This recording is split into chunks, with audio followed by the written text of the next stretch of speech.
सनातन हिंदू धर्म में तुलसी के पौधे का महत्व सबसे अधिक है। इसकी सबसे पहले पूजा भगवान विष्णु जी ने की थी। श्री हरि कहते हैं, जिस प्रकार देवी लक्ष्मी से वैकुंठ को ऐश्वर्य प्राप्त है, उसी प्रकार वैकुंठ में तुलसी के कारण ही पवित्रता प्राप्त है। पृथ्वी लोक पर जिस स्थान पर भी तुलसी का पौधा होगा, उस स्थान पर कभी बुराई का वास नहीं होगा। ऐसा स्थान सबसे अधिक पवित्र होगा। इसी कारण से हमें हमारे घर में तुलसी का पौधा अवश्य ही लगाना चाहिए। तुलसी के पास दीपक जलाने से क्या होता है, आइए जानते हैं इस प्राचीन महान कथा के माध्यम से, जो भगवान श्री कृष्ण ने देवी सत्यभामा को सुनाई है। एक समय की बात है, देवी सत्यभामा भगवान श्री कृष्ण के पास आकर उनसे पूछने लगी है, स्वामी आपने मुझे तुलसी के पौधे को जल देने का महात्म्य सुना दिया है, लेकिन तुलसी के पास दीपक जलाने का क्या महात्म्य है? रोज शाम को तुलसी के पास दीपक क्यों जलाया जाता है? इससे मनुष्य को कौन सा फल प्राप्त होता है? तुलसी के पास दीपक जलाने की विधि क्या है तथा दीपक लगाते समय कौन से मंत्र का उच्चारण करना चाहिए, कृपया आप मुझे विस्तार से बताइए। भगवान श्री कृष्ण कहते हैं, हे देवी, आज तुमने समस्त संसार के कल्याण की भावना से बहुत ही उत्तम प्रश्न किया है। तुम्हारे इस प्रश्न का उत्तर देने से पूर्व मैं तुम्हें एक प्राचीन इतिहास सुनाता हूं, जिससे तुम्हें तुम्हारे सभी प्रश्नों के उत्तर मिल जाएंगे। शाम को तुलसी के पास दीपक जलाने से जो फल मिलता है, उसी का वर्णन मैं इस कथा में करूंगा। इसलिए तुम इस कथा को ध्यान पूर्वक सुना। इस कथा को ध्यान से पूरा सुनने मात्र से ही मनुष्य को 100 वर्षों तक तुलसी के पास दीपक जलाने का पुण्य प्राप्त होता है। देवी सत्यभामा कहती हैं, हे प्रभु, मैं इस कथा को सुनने के लिए उत्सुक हूँ, कृपया आप इस कथा को मुझे सुनाइए। मैं इस कथा को ध्यान पूर्वक सुनूंगी। तब भगवान श्री कृष्ण देवी सत्यभामा को वह कथा सुनाने लगते हैं। हे देवी, पूर्व काल की बात है। दक्षिण दिशा में तुंगभद्रा नाम की एक बहुत बड़ी नदी है। उसी नदी के किनारे हरिहरपुर नाम का एक अत्यंत सुंदर नगर बसा हुआ है। इस नगर में हरि दीक्षित नाम के एक ब्राह्मण निवास करते थे। वह अत्यंत गुणवान, चरित्रवान, धर्म कार्य करने वाले तथा वेदों के मार्ग पर चलने वाले थे। उन्होंने समस्त शास्त्रों का अध्ययन किया हुआ था। उसी ब्राह्मण की एक पत्नी थी, जिसे लोग दुराचारी कहकर पुकारते थे, क्योंकि उसके कर्म ही उसके नाम के अनुसार थे। वह सदैव ही अपने पति को अपमानित करती थी, अपने पति के लिए कुवच कहती थी, पति को भयंकर दुख देती थी, पति के लिए कभी भोजन नहीं बनाती थी। उसने अपने पति के साथ कभी शयन नहीं किया, कभी उसके साथ प्रेम से व्यवहार नहीं किया। पति के मित्र और परिवार के लोग घर पर आते तो वह स्त्री उनको अपमानित करके भगा देती थी और स्वयं काम भाव से उन्मत्त होकर निरंतर अन्य व्यभिचारिणी स्त्रियों के साथ घूमती रहती थी। उसका मन पति को छोड़कर पराये पुरुषों में लगा रहता था। उसने कभी अपने पति से प्रेम पूर्वक बात नहीं की, किंतु पराये सुंदर पुरुषों के संग बैठकर बातें करती थी। पराये पुरुषों को मोहित करने के लिए सज धज कर गांव में घूमने जाया करती थी। कभी वह वन में किसी वृक्ष के नीचे खड़ी रहकर सुंदर पुरुषों की राह देखती और किसी दुष्ट पुरुष को मोहित करके उसके संग भोग विलास किया करती थी। एक दिन हरि दीक्षित ने अपनी पत्नी से कहा, हे भद्र, तुम्हारा यह आचरण उचित नहीं है। इस प्रकार से पाप करने पर तुम्हारा अहित ही होगा। इसीलिए तुम अभी से यह सब बुरे काम करना छोड़ दो। तुम्हारे इस प्रकार के व्यवहार से मुझे बड़ा दुख हो रहा है। तब उसे दुराचारी स्त्री ने कहा, न जाने किस पाप के कारण मेरा तुझ जैसे भिखमंगे के साथ विवाह हुआ है। लगता है पिछले जन्म में मैंने पाप ही किए होंगे, इसी कारण से मुझे ऐसा गरीब पति मिला है। तू मेरी कोई भी इच्छा को पूर्ण नहीं कर सकता। मुझे विवशता के कारण तेरी इस झोपड़ी में रहना पड़ता है, भिक्षा में लाया हुआ भोजन खाना पड़ता है। अब और अधिक मैं इस कष्ट को सहन नहीं करने वाली। किसी दिन मैं तुझे छोड़कर अवश्य चली जाऊंगी। तेरे साथ रहूंगी तो इस जन्म में भी मेरे द्वारा पाप ही होंगे। इसीलिए अब मैं किसी अन्य धनवान पुरुष से विवाह करूंगी। हरि दीक्षित ने अपनी पत्नी से कहा, हे प्रिय, तुम इस प्रकार के अपशब्द न कहो। इस प्रकार से अपने पति को त्यागने का विचार मन से छोड़ दो। जो स्त्री अपने पति को त्याग कर पराये पुरुष के पास जाती है, उसका अहित ही होता है, उसे नरक में जाना पड़ता है। उस दुराचारी पत्नी ने कहा, नरक में तुम्हें जाना पड़ेगा, क्योंकि तुम कोई काम धंधा तो करते नहीं, भीख मांग कर खाते हो और मुझे भी जूठन खिलाते हो। पत्नी को दुखी और असंतुष्ट रखने वाला पति भी नरक में ही जाता है, और तुम्हारा घर कोई नरक की सजा से कम नहीं है। तुम्हारे साथ इस घर में रहने से अच्छा है मैं नरक में जाकर रहूं। इस प्रकार उस हरि दीक्षित की पत्नी ने अनेक प्रकार के कटु वचनों से अपने पति का अनादर किया और उसे अपमानित किया। श्री कृष्ण कहते हैं, हे देवी, जो स्त्री अपने पति का अनादर करती है, जो अपने पति का अपमान करती है, उसके घर में दुर्भाग्य ही आता है। पति को छोड़कर पराये पुरुष के पास जाने वाली स्त्री को नरक में दंड अवश्य ही भोगना पड़ता है। अब आगे सुनो, उसे दुराचारी स्त्री के साथ क्या होता है। एक दिन वह दुराचारिणी स्त्री वन में जाकर एक वृक्ष के नीचे खड़ी हो गई। उसका चित्त काम से भरा हुआ था। वह किसी सुंदर कामी पुरुष की राह देख रही थी, किंतु बहुत समय बीतने के बाद भी उस स्थान पर कोई पुरुष नहीं आया। इसीलिए वह अत्यंत दुखी हो गई और प्रियतम की खोज में इधर उधर देखने लगी। उस दिन उसका सारा परिश्रम व्यर्थ हो गया। वह वहां खड़ी होकर वह नाना प्रकार की बातें कहकर विलाप करने लगी। हाय हाय, आज तो इस मार्ग से कोई भी सुंदर पुरुष नहीं आया। अब मैं कैसे अपनी काम शांति करूं? आज की रात कैसे बीतेगी? कौन मेरे सुंदर शरीर का उपभोग करेगा? मेरी जवानी और सुंदरता तो अकारण ही नष्ट हो रही है। कोई भी सुंदर शरीर को पाने की कामना नहीं करता। अब मैं कहां जाऊं? कौन मुझे अपनाएगा? कौन मेरे साथ भोग विलास करेगा? मेरा पति तो मूर्ख है, किंतु अब ऐसा लगता है कि संसार ही मूर्ख पुरुषों से भरा पड़ा है। कोई भी इतनी सुंदर स्त्री को पाने की कामना नहीं कर रहा है। मैं तो इतनी सुंदर हूं कि देवता भी मुझे पाने की इच्छा करेंगे, लेकिन यह संसार तो पापी और तुच्छ पुरुषों से भरा पड़ा है, जो मुझे अप्सरा जैसी सुंदर स्त्री को दुर्लक्ष्य कर रहा है। हे भगवान, कोई सुंदर बलवान और पराक्रमी नर हो तो उसे मेरे पास भेजिए। चाहे वह मेरा भक्षण भी कर लेगा तो भी मैं प्रसन्नता से उसका आलिंगन कर लूंगी। भगवान श्री कृष्ण कहते हैं, हे देवी। इस प्रकार से वह स्त्री जोर जोर से विलाप करने लगी। उसी जंगल में एक भयानक बाघ निवास करता था। उस पापिनी स्त्री की आवाज सुनकर वह जाग गया और उछलकर उस स्त्री का भक्षण करने के लिए उसके पास गया। उस बाघ का नाम था ध्वंसक। ध्वंसक का रूप अत्यंत भयानक था। उसका शरीर काले और नारंगी धारियों से युक्त था, जो जंगल की छाया में घुल मिल जाता था। उसकी आंखें अंगारे की तरह लाल थी, जो अंधेरे में भी चमकती थी। उसके जबड़े से लंबी तीक्ष्ण दांत बाहर निकले हुए थे, जो किसी भी जीव को चीरने के लिए पर्याप्त थे। उसकी गहरी गर्जना पूरे वन में गूंजती थी, जिससे आसपास के जीव कांप उठते थे। ध्वंसक की लंबी मजबूत पूंछ उसकी ताकत का प्रतीक थी। वह अपनी मांसल बलिष्ठ टांगों से जंगल में तेजी से दौड़ सकता था। ध्वंसक का पूरा शरीर शक्तिशाली मांसपेशियों से भरा हुआ था, जिससे वह एक ही झपट्टे में अपने शिकार को धराशायी कर सकता था। उसकी नाक से बार बार गर्म सांसें निकलती, मानो वह हर पल अपने अगले शिकार की तलाश में हो।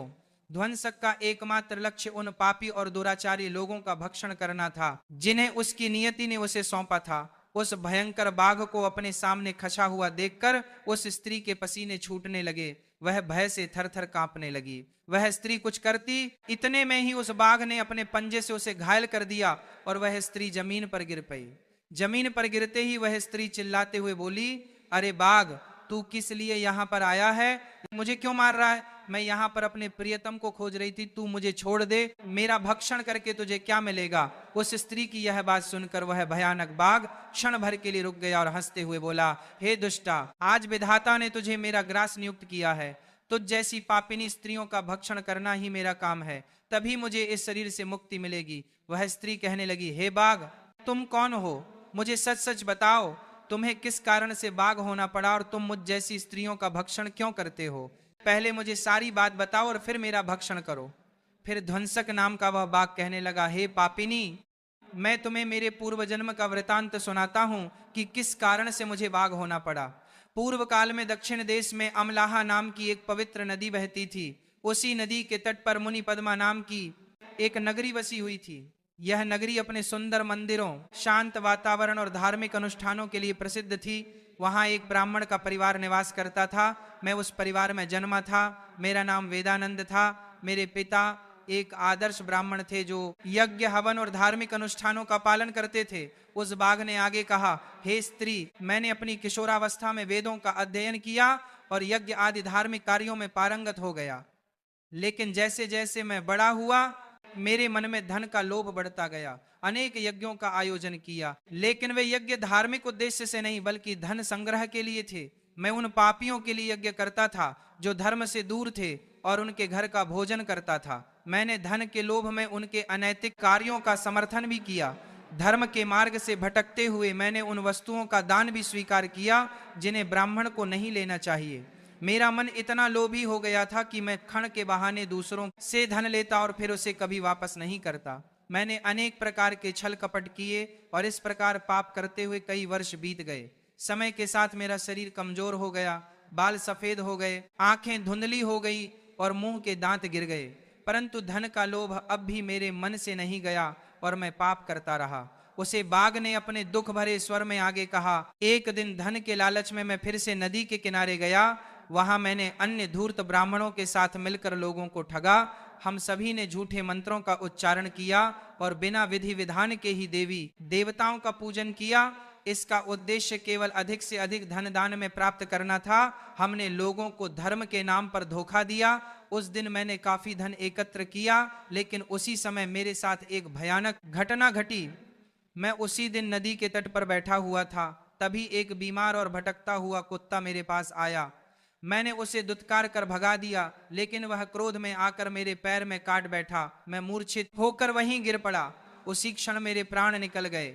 मेरी मृत्यु के बाद यम के दो दूत प्रकट हुए। वे काले और भयानक रूप वाले थे और उनके हाथों में जंजीरें थीं।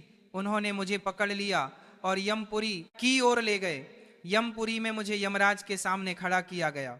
यमराज ने अपने दिव्य सिंहासन से चित्रगुप्त को आदेश दिया कि वह मेरे कर्मों का लेखा जोखा प्रस्तुत करे। चित्रगुप्त ने बड़े ही गंभीर स्वर में कहा, हे धर्मराज, यह ब्राह्मण जिसका नाम वेदानंद था ने अपने जीवन में घोर पाप किए हैं।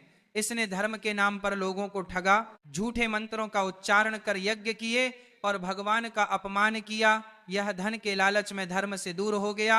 इसने कभी भी धर्म का पालन नहीं किया, इसीलिए यह पापी ब्राह्मण नरक जाने के योग्य है। फिर यमराज ने अपने दूतों को आदेश दिया, इस पापी को नरक की अग्नि में डाल दो, ये वहां जाकर अपने कर्मों का फल भोगे। इसके बाद मुझे नरक की भयंकर अग्नि में डाल दिया गया। वर्षों तक मैंने वहां की यंत्रणा सहन की। मेरी आत्मा को भयंकर पीड़ा सहनी पड़ी। अनेक वर्षों की सजा के बाद मेरे पापों के कारण मुझे बाघ का शरीर प्राप्त हुआ और मैं इस दुर्गम वन में निवास करने लगा। ध्वंसक ने अपनी कहानी को समाप्त करते हुए कहा, अपने पूर्व जन्म के पापों का प्रायश्चित करते हुए मैंने संकल्प लिया कि मैं कभी भी महात्मा, साधु पुरुष या सती स्त्रियों का भक्षण नहीं करूंगा। मैं केवल उन पापियों, दुराचारी और कुलटा स्त्रियों का ही भक्षण करता हूं जिन्होंने अपने जीवन में अधर्म के मार्ग पर चलकर दूसरों को दुख दिया है। मुझे विश्वास है कि ऐसा करने से मुझे मेरे पापों से मुक्ति मिलेगी और मैं इस शरीर से जल्द ही मुक्त हो जाऊंगा। श्री कृष्ण कहते हैं, हे देवी, इस प्रकार से उस बाघ ने अपने पूर्व जन्म का वृतांत सुना दिया और उस स्त्री से कहने लगा, हे पापिनी, तेरे आचरण से तू उल्टा दिखाई पड़ती है। अपने पति को छोड़कर तू इस वन में अन्य पुरुषों के साथ भोग विलास करने के लिए आई है, इसीलिए आज तू मेरा ग्रास अवश्य बनेगी। इतना कहकर उस बाघ ने अपने तीक्ष्ण नखों से उस पापी स्त्री को मारकर उसे खा लिया और फिर वह बाघ उस स्थान से चला गया। उस स्त्री की मृत्यु के बाद उस स्थान पर यम के दो दूत प्रकट हुए और उस पापी स्त्री को उठाकर संयम मणिपुरी में ले गए। वहां पर उसे यमराज के सामने खड़ा किया गया। फिर चित्रगुप्त ने उस स्त्री का लेखा जोखा निकालते हुए यमराज से कहने लगे, हे धर्मराज, यह स्त्री तो अत्यंत पापिनी है। इसने घोर पाप किया है, इसने व्यभिचार किया है, इसने अपने पति की कभी सेवा नहीं की, अपने पति को भूलकर पराये पुरुषों के संग भोग विलास किया करती थी। उसके पापों को सुनकर यमराज अत्यंत क्रोधित हो गए और उन्होंने उसे स्त्री को अग्नि से भरे हुए कुंडों में डालने का आदेश दिया। यमराज के आदेश को सुनकर वह स्त्री अत्यंत भयभीत हो गई और फिर वह दुराचारी स्त्री यमराज से कहने लगी, हे धर्मराज, कृपया मुझे मेरे पापों के लिए क्षमा करें। मैंने यह अनजाने में पाप किया है, कृपया मुझे प्रायश्चित का अवसर प्रदान करें। यमराज कहते हैं, हे स्त्री, तुमने जो पाप किया है वह निंदनीय है। तुम्हारे पापों के लिए कोई प्रायश्चित नहीं है। जो स्त्री अपने पति का त्याग करती है, अपने पति को छोड़कर पराये पुरुष के संग विहार करती है, उसे निश्चित ही नरक में जाना पड़ता है। इसीलिए अब तुम्हें नरक की यातनाएं भोगनी ही पड़ेगी। फिर यमराज ने अपने दूतों से कहा, हे दूतों, इस पापी स्त्री को ले जाओ और इसे भयंकर नरकों में डाल दो, ये उसी के योग्य है। फिर यम के दूत उस स्त्री को नरक में ले जाते हैं। फिर अनेक वर्षों तक उसे जलते हुए तेल के कुंड में पकाया गया। फिर उसे निकालकर रौरव नामक नरक में डाल दिया गया। इस प्रकार से उसे अनेक वर्षों तक अलग अलग नरकों में डाला गया। नरक में कष्ट भोगने के बाद वह महापापिनी स्त्री पुनः पृथ्वी लोक पर आकर चांडाल के रूप में उत्पन्न हुई। चांडाल के घर में जन्म लेकर वह फिर से अनेक पाप करने लगी, व्यभिचार करने लगी, अनेक पापी पुरुषों के संग विहार करने लगी। फिर कुछ समय बाद पूर्व जन्म के पापों के कारण उसे कोढ़ का रोग हो गया और वह भयानक पीड़ा सहन करने लगी। उसका अंग अंग जलने लगा। उसके नेत्रों में पीड़ा होने लगी। इस दुख को सहन करती हुई वह दिन बिताने लगी। फिर एक दिन वह तीर्थ में स्नान करने के उद्देश्य से अंतपुर में चली गई। वहां पर वह एक आश्रम के बाहर निवास करने लगी। उस आश्रम में एक तुलसी का पौधा था। अन्य स्त्रियों को वहां पर तुलसी के पास दीपक जलाते हुए देखकर उस पापी स्त्री को बड़ा आश्चर्य हुआ। फिर एक दिन वहां पर निवास करने वाले एक साधु से उस स्त्री ने पूछा, हे साधु महाराज, ये कौन सा पौधा है और ये स्त्रियां इसके नीचे दीपक क्यों जला रही है? तब उस साधु ने कहा, हे कल्याणी, यह अत्यंत पवित्र तुलसी का पौधा है। इसके दर्शन करने मात्र से ही संकटों का नाश होता है।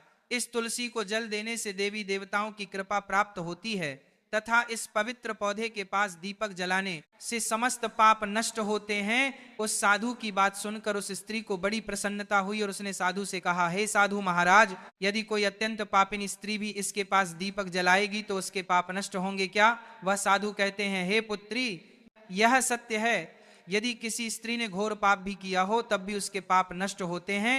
उसके सभी जन्मों के पाप भी तुलसी के पास दीपक जलाने से नष्ट होते हैं। किंतु हे पुत्री, तुम कौन हो और किस कारण से यह प्रश्न पूछ रही हो? वह स्त्री कहती है, हे साधु महाराज, मैं महापापिनी हूं। मैंने व्यभिचार किया है तथा अनेक प्रकार के पाप किए हैं। मेरे पापों के कारण ही मेरी ऐसी दुर्दशा हुई है।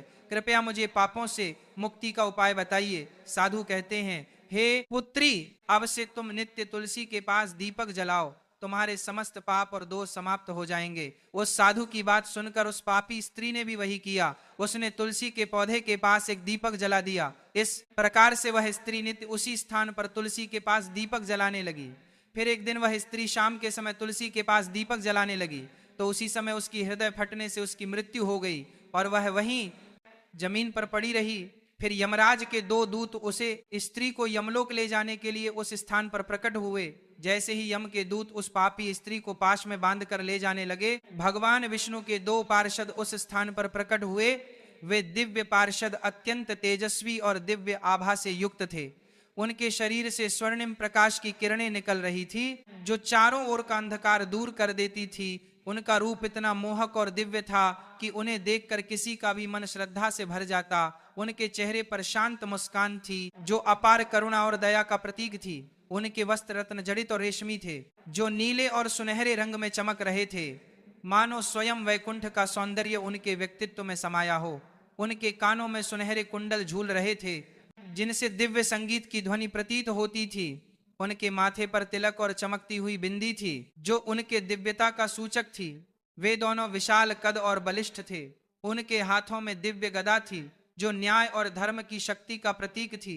वे उस स्त्री को अपने दिव्य स्पर्श से मुक्ति का आश्वासन देने आए थे जिससे उसके सभी पाप नष्ट हो सकें और उसे स्वर्ग की यात्रा का अधिकारी बना सकें। उन पार्षदों ने यमराज के दूतों को रोक लिया और कहने लगे, हे यमदूतों, इस स्त्री को तुम छोड़ दो। ये स्त्री नरक जाने के योग्य नहीं है। तुम किसके आदेश से ऐसा अधर्म कर रहे हो? फिर यम के दूत कहने लगे, हे पार्षदों, हम यमराज के आदेश से इस पापी स्त्री को उठाकर ले जा रहे हैं, किंतु आप हमें किस कारण से रोक रहे हो? यह स्त्री अत्यंत पापी है, इसे नरक में ले जाने की आज्ञा मिली है। यह सुनकर भगवान विष्णु के पार्षद मुस्कुराए और बोले, हे यमदूतों, तुम सत्य बोलते हो, लेकिन इस स्त्री का एक ऐसा पुण्य भी है जो इसके समस्त पापों को मिटा चुका है।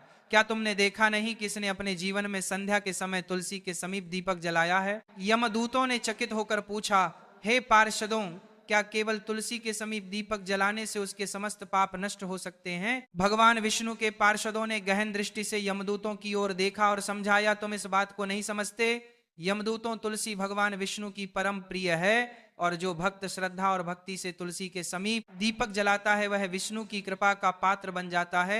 संध्या के समय दीपक जलाने का पुण्य अनंत गुना बढ़ जाता है और यह न केवल उसके पापों को नष्ट करता है बल्कि उसे स्वर्ग का अधिकारी भी बनाता है।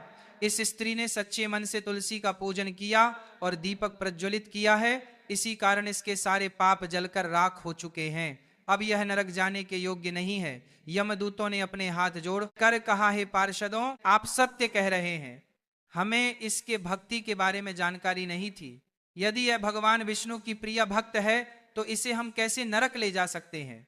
भगवान विष्णु के पार्षदों ने मधुर स्वर में कहा, इसीलिए हे यमदूतों, अब तुम लौट जाओ, इस स्त्री ने तुलसी की सेवा की है वह उस दीपक की रोशनी में अपने सारे पापों को भस्म कर चुकी है। अब इसे विष्णु लोक में ले जाया जाएगा जहां इसका स्वागत होगा। यह अब स्वर्ग की अधिकारी बन चुकी है। पार्षदों की बात सुनकर उन यमदूतों ने उस स्त्री को उसी स्थान पर छोड़ दिया और यमलोक लौट गए। वहां जाकर उन्होंने यमराज को सारा वृतांत सुना दिया। फिर भगवान विष्णु के पार्षद उस स्त्री को दिव्य विमान में बिठाकर स्वर्गलोक ले गए। भगवान श्री कृष्ण कहते हैं, हे देवी सत्यभामा, इस प्रकार से तुलसी के पास केवल दीपक जलाने मात्र से ही मनुष्य के सभी पाप नष्ट हो जाते हैं। जो स्त्री नित्य शाम को तुलसी के पास दीपक जलाती है वह सौभाग्यशाली बनती है। उसके पूर्व जन्मों के सभी पाप नष्ट हो जाते हैं। उसे सुख समृद्धि की प्राप्ति होती है। रोज तुलसी के पास दीपक जलाते समय इस मंत्र का उच्चारण करना चाहिए। ओम तुलसी दिव्य च विद्महे विष्णु प्रिय च धीमहि तन्नो वृंदा प्रचोदयात्। श्री कृष्ण कहते हैं, हजारों अमृत के घड़ों से नहलाने पर भी श्री हरि को उतनी तृप्ति नहीं होती जितनी वे मनुष्यों के द्वारा तुलसी का एक पत्ता चढ़ाने से प्राप्त करते हैं। 10,000 गौदान से जो फल प्राप्त होता है वही फल तुलसी पत्र के दान से पा लिया जाता है। जो मृत्यु के समय अपने मुख में तुलसी पत्र का जल पा जाता है वह संपूर्ण पापों से मुक्त होकर श्री कृष्ण के धाम जाता है। जब भक्त तुलसी के पास दीपक जलाता है तो उसे प्रकाश में निहित ऊर्जा नकारात्मक शक्तियों को नष्ट करती है और सकारात्मकता का संचार करती है। यह आध्यात्मिक वातावरण को शुद्ध करता है और घर में देवताओं की कृपा को आकर्षित करता है। दीपक का प्रकाश अज्ञान के अंधकार को दूर करता है और ज्ञान की ज्योति को प्रज्वलित करता है।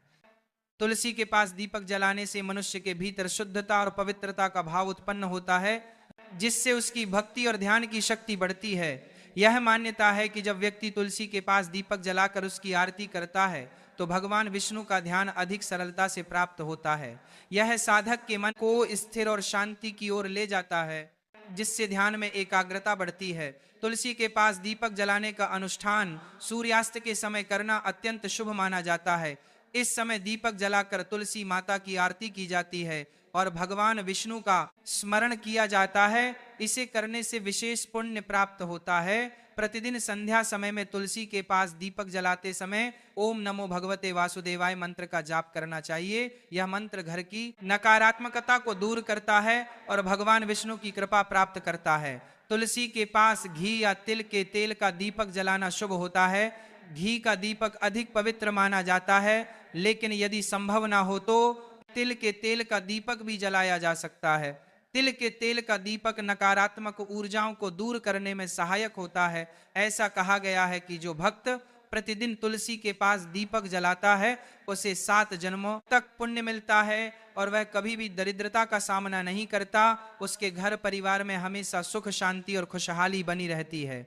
धार्मिक ग्रंथों में वर्णित है कि तुलसी के पास दीपक जलाने से पितृ दोष, ग्रह दोष और कालसर्प दोष जैसी बाधाएं भी दूर हो सकती हैं। इस उपाय से घर में नकारात्मक ऊर्जा का नाश होता है और सकारात्मक ऊर्जा का संचार होता है।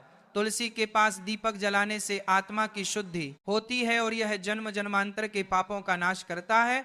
इससे आत्मा को शांति मिलती है और व्यक्ति को सद्गति प्राप्त होती है। यह भी कहा गया है कि यदि कोई व्यक्ति जीवन के अंतिम दिनों में तुलसी के पास दीपक जलाकर भगवान का स्मरण करता है तो उसे मृत्यु के बाद यमदूतों का भय नहीं रहता और उसे सीधे भगवान के धाम में स्थान मिलता है। तुलसी के पास दीपक जलाने से देवी लक्ष्मी का आशीर्वाद मिलता है, जिससे व्यक्ति के जीवन में कभी आर्थिक संकट नहीं आता और हमेशा समृद्धि का वास रहता है। तो इस प्रकार से भगवान श्री कृष्ण ने तुलसी के पौधे के पास दीपक जलाने का महत्व बताया है। आपको यह कथा कैसी लगी कृपया कमेंट करके जरूर बताएं। आज की प्रवचन अच्छी लगी तो वीडियो को लाइक जरूर करें। कमेंट में जय श्री कृष्ण, जय मां तुलसी जरूर लिखें। साथ ही चैनल को सब्सक्राइब करें। आप सभी का